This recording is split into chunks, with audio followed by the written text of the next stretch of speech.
Kita berjumpa lagi pada seri kedua kuliah penelitian tindakan kelas. Jadi pada seri kedua ini kita akan lebih jauh dan masuk pada materi ya. Jadi pembahasan dan mengupas dasar-dasar dari PTK itu, dan nanti akan lebih jauh pada mengapa Anda harus mengapa kita harus memilih PTK, dan apa sih pentingnya PTK, dan apa yang dimaksud dengan PTK. Nah, nanti juga kita akan mengetahui ciri-cirinya ya. Terus kita bisa lebih mendalami juga dan bisa membedakan PTK dengan penelitian-penelitian lainnya. Khususnya penelitian yang dianggap biasanya konvensional dan seterusnya. Itulah yang sering banyak dikritik di dalam PTK. Nah, pada seri pertama itu saya rasa Anda bisa berangkat dari situ dan melihat urutan pembahasan pada kuliah ini. Dan saya harap pada seri kedua ini teman-teman semua bisa menyaksikan videonya sampai selesai dan memahaminya, baru bisa kita diskusikan sama-sama. Oke, jadi sekarang kita masuk kepada mengapa kita harus memilih PTK. Nah, tentunya kita butuh alasan dulu ya. Jadi Anda sebagai calon guru harus tahu betul uh, apa yang menjadi alasan atau kunci alasan mengapa Anda harus menggunakan PTK. Karena ini juga akan berdampak kepada Anda apabila Anda tidak memahami apa itu sebenarnya PTK. Sehingga nanti membuat judul PTK pun akan rancu. Terus penerapannya. Kenapa? Karena Anda tidak memahami secara dasar. Nah, pada dasarnya sebenarnya kalau kita ingin lebih dalam pada pemahaman PTK, itu ada landasan-landasan secara ontologis ya untuk memahami itu. Tetapi karena secara ontologis terlalu dalam, saya akan memberikan yang dasar saja ya, yang agak mudah kita pahami ya.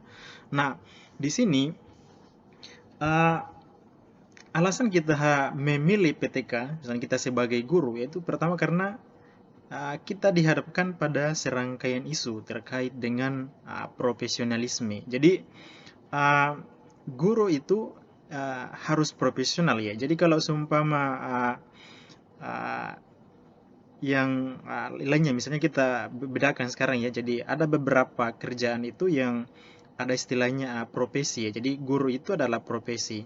Dan beberapa kerjaan-kerjaan lain itu kan ada yang tidak masuk dalam profesi. Makanya kalau Anda biasa mendaftar kerjaan atau mengisi formulir dan seterusnya, Anda diminta mengisi profesinya. Jadi karena Anda adalah seorang profesi karena guru itu adalah profesi, maka Anda harus profesionalisme di bidang itu. Nah, karena itu untuk menjadi seorang guru yang bagus dan berkualitas harus profesional di bidang pendidikan. Nah, bagaimana caranya itu? Ya, dia harus bisa PTK. Jadi kalau seumpama ada guru yang tidak bisa meneliti menggunakan PTK, ya otomatis dia bukan guru yang profesional. Oke, yang kedua, masalah praktik pengajaran. Jadi yang mendasari sebenarnya adalah salah satu terkait dengan praktik pengajaran. Cara untuk mengajar dengan baik, memilih metode, manajemen kelas, strategi yang akan digunakan, teknik, dan lain-lainnya, tentu harus ada penelitian. Nah, gimana caranya? Maka di dalam PTK itulah yang dikonsep di dalamnya. Jadi kalau Anda mengajar juga didukung dengan PTK, jadi nantinya Anda mengajar juga sekaligus penelitian ya. Jadi itu kelebihan dari PTK. Anda menerapkan sebuah metode pembelajaran atau melakukan sebuah praktik pembelajaran, otomatis juga dibarengi dengan sebuah metode pembelajaran, nah juga sekaligus melakukan sebuah penelitian. Kemudian yang ketiga, ini juga terkait dengan kontrol sosial. Jadi di dalam kelas itu PTK juga berfungsi sebagai kontrol sosial. Kontrol sosial seperti apa yang dimaksud? Nah, di sini kita bisa lihat masalah bagaimana guru mengajar di dalam kelas. Jadi kalau kita melakukan sebuah PTK dan mengikuti sebuah langkah-langkahnya di dalam, maka otomatis juga ini berperan sebagai kontrol sosial. Misalnya, apakah metode pembelajaran yang dia terapkan itu sudah relevan dengan materi yang diajar. Bisa jadi karena tidak pernah melakukan sebuah kontrol terhadap sosial pembelajaran siswa dengan guru, maka tidak ada peningkatan di dalam pembelajaran. Maka kelebihan di dalam PTK ini karena juga berperan sebagai kontrol sosial. Kemudian yang keempat itu adalah manfaat penelitian. Jadi manfaat penelitian di dalam PTK itu sangat banyak ya, dan saya kira itu sangat berfungsi dan sangat memiliki manfaat pada pembelajaran ya, khususnya di sekolah, kelas, dan mata pelajaran yang Anda ajar. Kalau Anda melakukan pembelajaran dengan baik, maka pasti akan mendapatkan manfaat. Nah, di sini juga dengan PTK, kalau Anda melakukan penelitian PTK dengan baik dan tepat, pasti akan memberikan manfaat pada pembelajaran yang akan Anda lakukan. Anda tahu bahwa metode pembelajaran ini sangat tepat untuk diterapkan pada pokok bahasan ini. Anda jelas, pasti ini akan dimanfaatkan untuk peneliti yang lain, bahwa ini sangat tepat, ini terbukti dilakukan oleh guru tersebut. Makanya ini sangat mendukung. Nah, selanjutnya kita harus juga perlu tahu, Bu, ada yang mendasari kenapa konsep atau penelitian PTK itu perlu dilakukan oleh guru. Nah, di sini saya memberikan 3 tema utama yang mendasari konsep PTK yang dilakukan oleh guru. Ya, nanti Anda jadi guru ya, otomatis Anda harus berbasis pada konsep-konsep ini. Nah, yang pertama, hubungan antara peneliti kelas oleh guru dengan pertimbangan profesional mereka. Jadi tadi perlu jadi kuncinya tadi adalah profesional. Nah, di sini perlu ada hubungan antara peneliti atau seorang pelaku atau seorang peneliti yang melakukan penelitian tindakan di dalam kelas atau yang dilakukan oleh guru dengan adanya pertimbangan profesionalisme. Jadi profesionalisme memang ini sangat melekat ya. Jadi karena guru adalah salah satu pekerjaan yang dikatakan sebagai profesi, maka semua yang mendasari kenapa harus profesional, tentunya juga karena yang dihadapi adalah orang ya. Jadi bagaimana bisa mendidik, bagaimana Anda harus mengajar dengan baik, ya tentu Anda harus menjadi seorang yang profesional. Nah, PTK inilah yang kemudian salah satu langkah ya, jadi penguasaan. Jadi kalau seumpama PTK-nya sudah bagus, dapat melakukan dengan baik, maka tentu orang tersebut atau guru tersebut bisa dikatakan sebagai guru yang profesional. Kemudian yang kedua, fokus penelitian kelas pada kurikulum pengajaran dan pembelajaran. Nah, di sini ini yang salah satu yang sangat-sangat penting yang perlu Anda pahami, bahwa di dalam melakukan sebuah penelitian tindakan ya. Nah, ini tentu harus berbasis pada kurikulum. Nah, jadi misalnya ada kurikulum baru sekarang karena ada Merdeka Belajar, Anda bisa menguji sebuah pembelajaran menggunakan metode berbarengan dengan strategi dan lain-lainnya, dan melihat apakah ada apakah dengan menggunakan metode tersebut dapat mendukung di dalam Merdeka Belajar.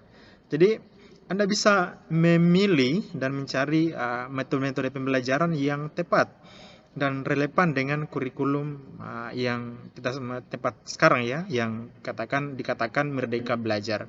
Nah, di situ Anda bisa menyesuaikan metode apa yang tepat dan juga bisa Anda gunakan di dalam di dalam pembelajaran era Merdeka Belajar ini.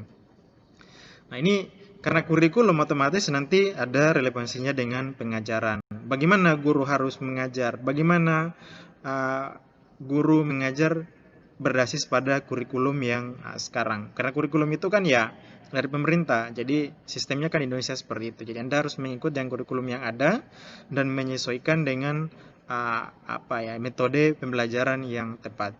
Kemudian yang ketiga adalah pengajaran dan pembelajaran. Saya kira ini semuanya sangat relevan, ada relevansinya ya. Nah, kuncinya di situ. Anda mengajar berbasis kurikulum, melakukan pembelajaran, kemudian melakukan pengajaran. Jadi pada intinya di dalam kelas ya, proses pembelajaran. Tapi sekarang lantas gimana PTK yang sekarang Anda lakukan kalau digunakan secara online, pakai Zoom, dan ya sekarang orang pakai WhatsApp itu yang di sekolah-sekolah saya kira sangat tidak agak rumit sekarang ya. Jadi Anda perlu memilih metode pembelajaran apa yang sesuai ya. Karena Anda kan sekarang tidak bertatap muka di dalam kelas. Jadi perlu juga sebuah metode pembelajaran apa yang tepat. Jadi disinilah sarannya Anda untuk di dalam PTK ini. Karena bukan lagi penelitian di dalam tindakan kelas, tetapi nanti tindakannya itu dalam berbasis media online atau daring. Kemudian yang ketiga itu ketidaklayakan paradigma penelitian tradisional dalam membantu guru meningkatkan pengajaran mereka. Nah, kalau Anda baca ya sekarang beberapa PTK atau penelitian tindakan kelas sebelumnya itu semuanya mengkritik tentang pembelajaran yang dilakukan oleh guru di sekolah yang tradisional. Nah, memang pada dasarnya di situ lahirnya PTK ini adalah untuk mengkritik terhadap gaya pembelajaran yang sifatnya konvensional, tradisional, yang tidak bisa mendukung kemerdekaannya siswa. Jadi kalau kita sekarang kan merdeka belajar, jadi otomatis di dalam PTK itu memang sudah berbarengan di situ. Jadi apakah di dalam pembelajaran itu sudah memberikan kemerdekaan kepada siswa? Nah, ini yang biasanya dikritik bahwa pada pembelajaran ini guru cenderung kaku pembelajaran dan siswa tidak berani untuk mengungkapkan pendapat dan seterusnya karena gurunya seperti itu atau metode pembelajarannya kurang pas. Nah, biasanya seperti itu kalau di dalam melatar belakangi penelitian PTK. Nah, nantinya di dalam pemilihan itu, inilah yang kemudian dicoba dipatahkan dengan menggunakan PTK dengan memilih metode yang bagus dan nanti diterapkan di dalam pembelajaran untuk memperbaiki yang sebelumnya. Terus apakah tepat atau tidak? Nah, nanti diperoleh pada evaluasi atau observasi di dalam PTK. Nah, sebelum kita masuk lebih jauh ke dalam bagaimana pembelajaran PTK dan bagaimana cara melaksanakannya, maka terlebih dahulu kita perlu tahu dari segi arti ya, bahwa PTK itu sebenarnya apa. Nah, di sini saya sudah memberikan beberapa definisi ya, atau arti dari PTK itu dari pandangannya Chemis dan McTaggart. Ini saya kira banyak lagi ya. Dari kalau mau definisi PTK itu sangat luas sekali, tapi saya ambil di sini saja karena saya kira salah satu yang sangat terkenal itu adalah McTaggart dan Chemis. Nah, kita lihat di sini pada poin pertama dari segi arti ya. Jadi penelitian yang dilakukan di dalam kelas dalam rangka meningkatkan hasil belajar. Jadi PTK itu dilakukan di dalam kelas dalam rangka meningkatkan hasil belajar. Kemudian yang kedua, mencoba gagasan-gagasan baru dalam praktek sebagai alat peningkatan dan sebagai alat menambah pengetahuan mengenai kurikulum, pengajaran dan pembelajaran atau learning ya. Learning itu adalah pembelajaran. Nah, saya coba jelaskan pada poin 1 dan 2 ini. Tadi di poin 1 masalah pembelajaran di kelas. Nah, kalau kita lihat pada kondisi sekarang, misalnya kita secara daring ya, belajar secara daring. Nah, apakah itu termasuk di dalam kelas? Nah, memang beda pada prinsipnya itu secara apa ya? Kalau seumpama tempat ya, dari segi tempat kita tidak tergabung di dalam satu ruangan ya. Makanya tidak dikatakan sebagai dalam satu kelas. Tetapi kita bisa membuat kelas secara daring. Jadi PTK itu tidak harus mesti Anda ke sekolah di dalam kelas. Nah, PTK sekarang itu kalau dalam kondisi yang sering secara online, Anda bisa melakukan PTK melalui aplikasi online. Jadi, tidak hanya di dalam kelas yang sifatnya tempat yang Anda bisa konkret, tetapi dalam maya atau dalam online atau daring itu bisa dilakukan dengan menggunakan PTK. Nanti pada dasarnya itu nanti Anda lakukan lagi tahap-tahapnya. Nah, memang ini adalah salah satu hal yang baru, tetapi saya rasa itu bisa dilakukan ya. Kemudian yang ketiga ya, hasilnya adalah peningkatan dalam pelaksanaan pembelajaran di kelas dan sekolah. Artikulasi pembenaran yang lebih baik terhadap alasan mengapa sesuatunya berjalan. Jadi yang menjadi apa ya, yang saya garis bawahi di sini adalah masalah peningkatan. Jadi pada dasarnya kalau kita lihat dari segi judul memang sebenarnya sudah muncul di situ adalah meningkatkan hasil belajar. Nah, memang salah satu pembeda dari PTK dengan penelitian yang lainnya itu ya PTK itu tujuannya untuk meningkatkan hasil belajar. Masalah apakah belajar nanti itu meningkat atau tidak di dalam PTK itu tidak bisa tidak bisa kita mengatakan bahwa PTK itu berjalan atau tidak. Kalau seumpama nanti Anda melakukan PTK dan tidak meningkat, maka Anda mengatakan ini bukan PTK, itu juga tidak seperti itu. Tetapi pada dasarnya PTK itu memiliki tujuan untuk meningkatkan hasil belajar. Kalau memang tidak meningkat, berarti ada sesuatu yang tidak pas di dalam penerapannya itu, dalam tindakannya itu. Bisa jadi metodenya tidak pas dengan belajarnya, berarti metode tersebut tidak pas. Jadi disitulah Anda mengetahui bahwa metode itu tersebut tidak dapat meningkatkan hasil belajar. Bukan berarti PTK-nya tidak berjalan. Jadi esensinya seperti itu. Kemudian yang keempat, menyediakan cara kerja yang mengaitkan teori dan praktik menjadi kesatuan utuh gagasan dalam tindakan. Nah, di sini yang perlu disediakan itu adalah cara-cara kerja yang mengaitkan antara teori dan praktek di dalam sebuah pembelajaran. Nah, seperti apa yang akan Anda lakukan di dalam sebuah penelitian untuk melakukan sebuah tindakan atau punya gagasan untuk dilakukan sebuah tindakan. Nah, ini yang akan Anda lakukan. Jadi, pada prinsipnya itu adalah melakukan sebuah tindakan dalam sebuah pembelajaran. Jadi, bisa juga orang lain yang melakukan. Tetapi pada dasarnya PTK itu ya Anda harus melibatkan diri, misalnya dengan guru dan seterusnya. Bisa bersama-sama dengan guru, punya tim. Karena sebagai peneliti Anda harus mengalaminya secara langsung. Itu yang dasar di dalam PTK. Sekarang kita masuk pada ciri-ciri PTK. Nah, di sini saya membagi dua ya agar lebih mudah dipahami. Ada ciri-ciri secara umum dan ada juga ciri-ciri secara khusus. Nah, yang pertama kita perlu bahas di sini adalah ciri-ciri yang kita lihat secara umum ya.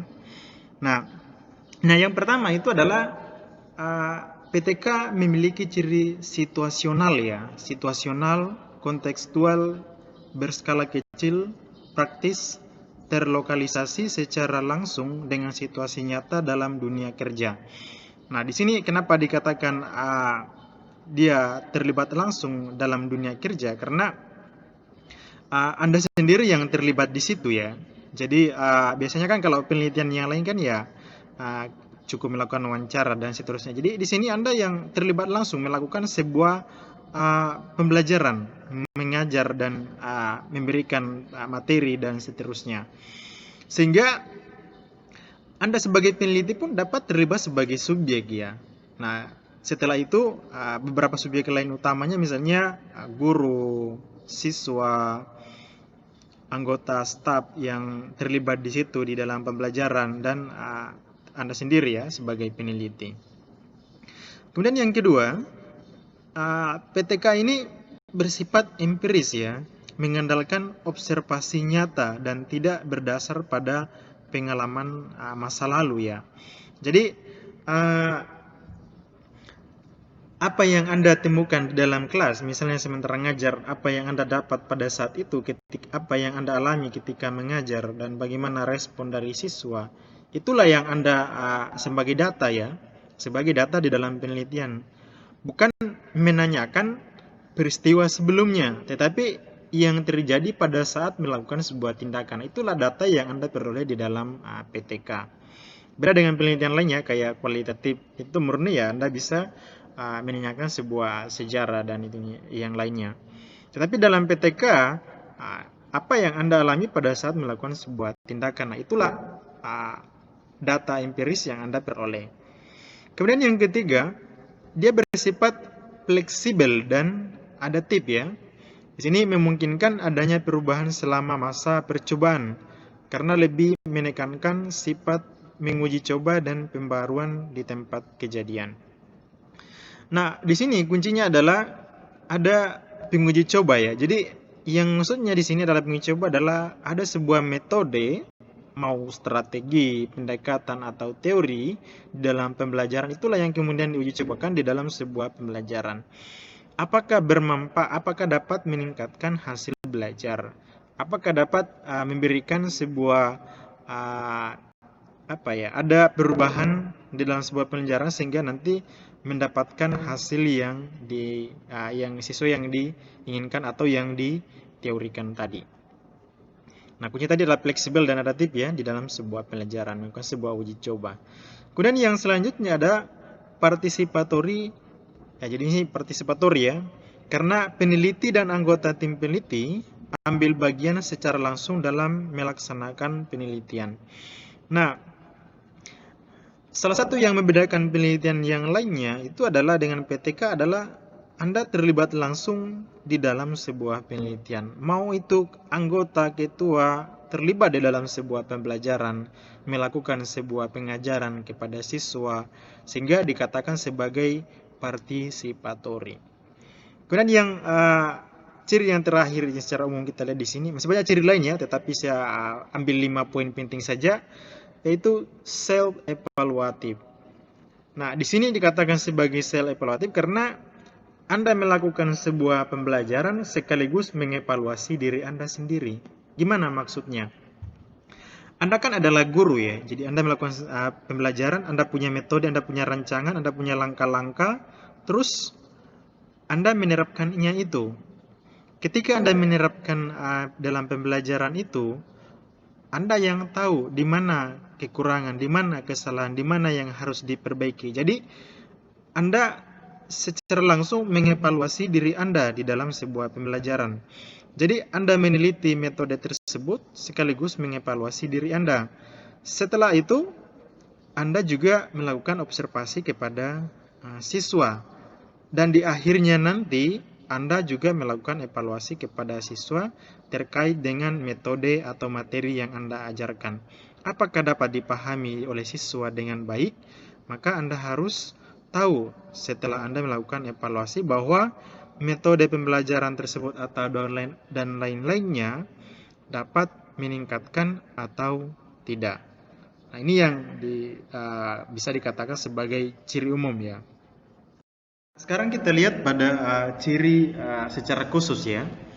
Tadi kan sudah secara umum, sekarang kita masuk pada yang secara khusus. Oke, yang pertama cirinya adalah komitmen pada peningkatan pendidikan. Jadi saya sudah singgung tadi sebelumnya bahwa PTK itu adalah konsis atau komitmen pada peningkatan. Jadi pada umumnya Anda membuat sebuah penelitian judulnya meningkatkan hasil belajar pada pokok bahasan bla bla bla di sekolah ini. Nah, ini yang sebuah ciri khas ya, khusus ya di dalam PTK.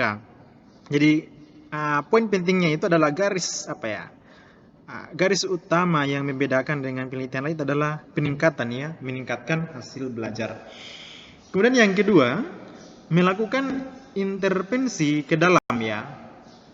Terus meningkatkan pemahaman dan praktek seseorang untuk menerima tanggung jawab dirinya.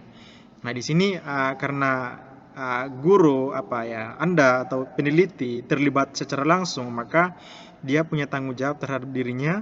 Kemudian apa yang dia lakukan di dalam pembelajaran, karena tujuannya adalah melakukan sebuah pemahaman dan dalam pembelajaran, maka juga dibarengi dengan tindakan-tindakan yang bisa bersifat intervensi, sehingga nanti menghasilkan hasil belajar sesuai dengan yang diharapkan.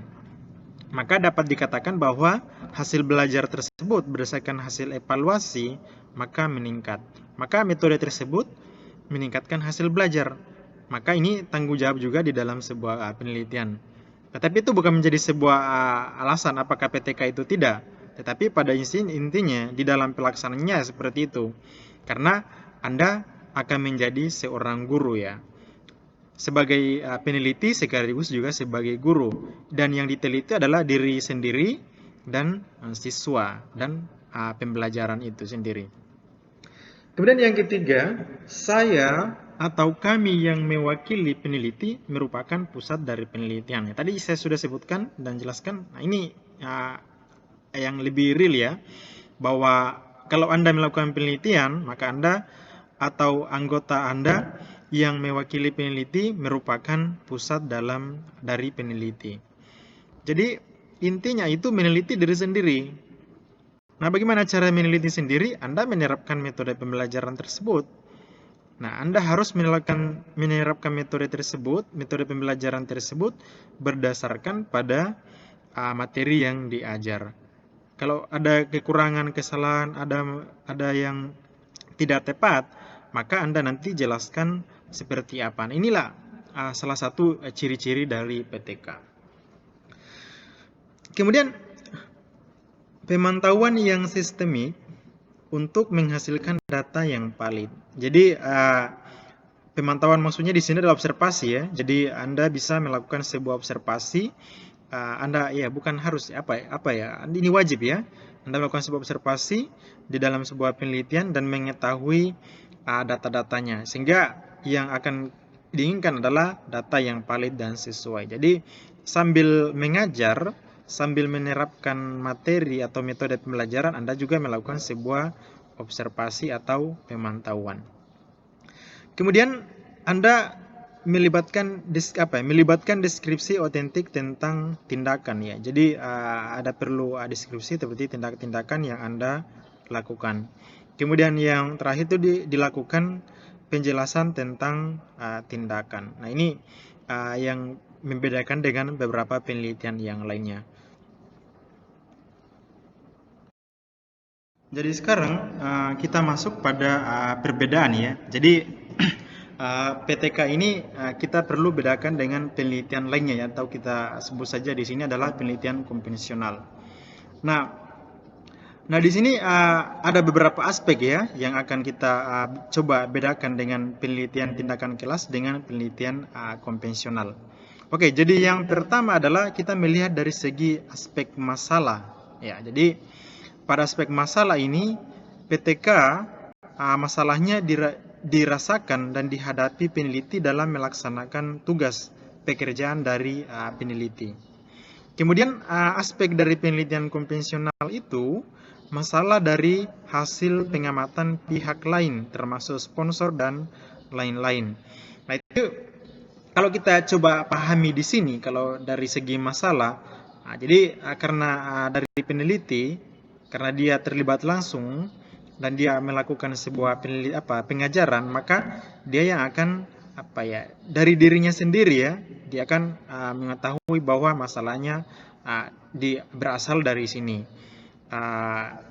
Dia sudah ngajar misalnya beberapa semester dan dianggap ini masih kurang di dalam pembelajaran, maka untuk memperbaiki pelajaran tersebut, dia coba menerapkan metode pembelajaran dengan hal-hal demikian, sehingga perlu diperbaiki. Nah, ini karena dia guru ya. Tetapi kalau penelitian konvensional, ini bisa berasal dari orang lain.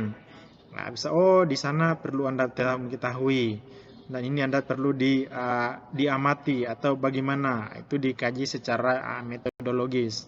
Nah, ini kalau Anda bandingkan dengan penelitian konvensional dari orang lain ya, atau permintaan, ada sponsor yang ingin minta untuk dilakukan sebuah penelitian terhadap hal yang dirasa perlu diamati ya, atau perlu diketahui. Kemudian dari segi tujuan ya, jadi pada segi tujuan ada perbedaan penelitian PTK dengan penelitian konvensional. Nah, di sini kita lihat pada tujuan penelitian tindakan kelas, yaitu melakukan perbaikan, peningkatan atau perubahan ke arah yang lebih baik, atau peningkatan ya. Jadi kuncinya di sini adalah peningkatan ya.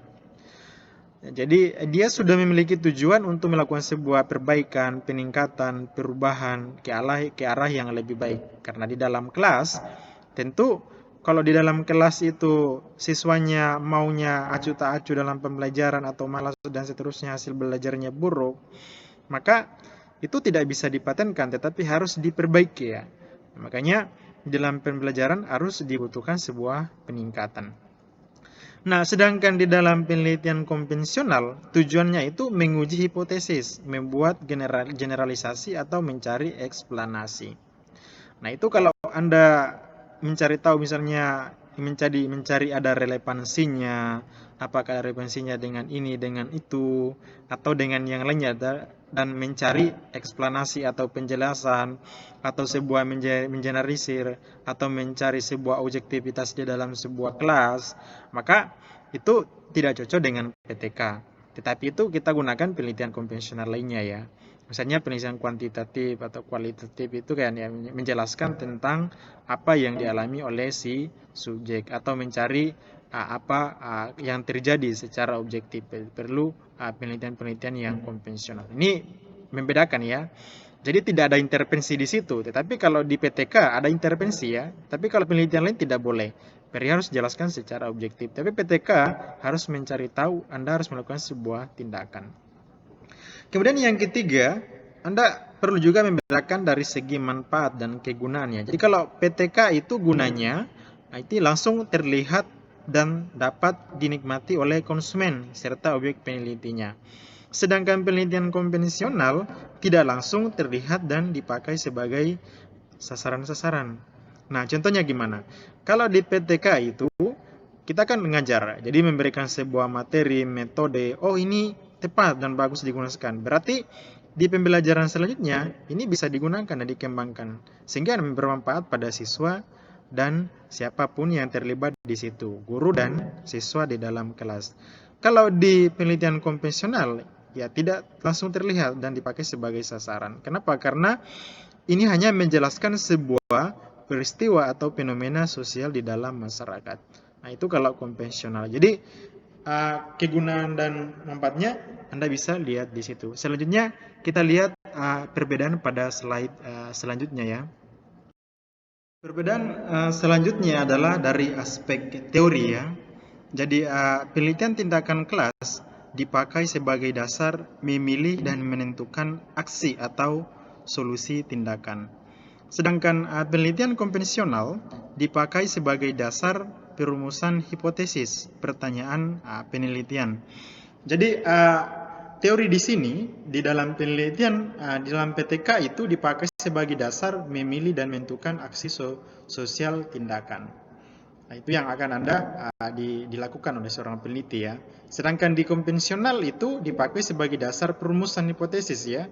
Jadi ada yang dipakai untuk dasar melakukan atau menentukan sebuah aksi atau solusi tindakan, itu teori yang digunakan dalam PTK. Sedangkan kalau konvensional, ini hanya digunakan sebagai dasar atau perumusan hipotesis atau pertanyaan penelitian. Nah, itu dari segi teori. Nah, sedangkan yang terakhir di sini adalah dari segi metodologi atau desain penelitian. Nah, PTK itu bersifat lebih fleksibel ya. sesuai konten tanpa mengorbankan asas ilmiah metodologi. Nah, langkah kerja bersifat siklik ya, ada siklus. Dan setiap siklus ada 4 tahap, itu analisisnya terjadi dalam proses setiap siklus. Nah, kalau metode sedangkan penelitian konvensional menuntut paradigma penelitian yang jelas. Langkah kerja cenderung linear. Analisis dilakukan sesudah data terkumpul, khususnya dalam penelitian kuantitatif. Nah, di sini sangat jelas ya kalau kita ingin membedakan bahwa PTK itu di dalam metodenya itu dia harus punya tahap, itu ada siklus ya, siklus 1, siklus 2. Kalau memang siklus 1 itu siklus 1 belum sampai pada standar KKM, maka dia lanjut pada siklus kedua. Kalau siklus keduanya penelitinya merasa masih perlu untuk lanjut ke siklus ketiga, silakan dilanjut ke siklus ketiga. Tetapi banyak peneliti PTK hanya sampai pada siklus kedua saja. Nah, nanti di dalam siklus itu ada tahap-tahap lagi, ada tahap perencanaan, tahap pelaksanaan, ada nanti tindakan, dan ada observasi, dan ada evaluasi. Nah, di dalam PTK itu sistematika metodologinya demikian.